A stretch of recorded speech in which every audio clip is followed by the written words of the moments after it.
गोटे छताटे देखते छता धरिक शुखिला लंका पिज और टमाटो को पकई देती सोरिष जीरा लंका रसुण पकई भाव में भाजीदेवा पकईदेवा लुण हलदी तरकारी आम सुंदरिया दुषब केमी टे कलर लंका पकईदेवा मसलाटा भल भाव में पूरा भाजीगला सोरिष मसला जेहतु अधिका भाजबेनि से आम पकईदेवा छुई साधारण तरकारी टिके डिफरेंट स्टाइल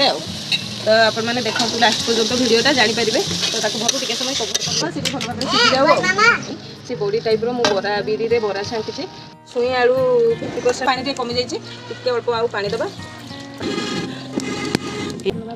देखी देखी गरम गरम प्रबल पूरा तेल बर्तमान पकड़ा फुटण पकड़ा रसुण सोरिष आइटम रसुण पकई देकी बस रेडी तो या पकईदेवा ये पड़ा आमर बड़ी ये पकईवा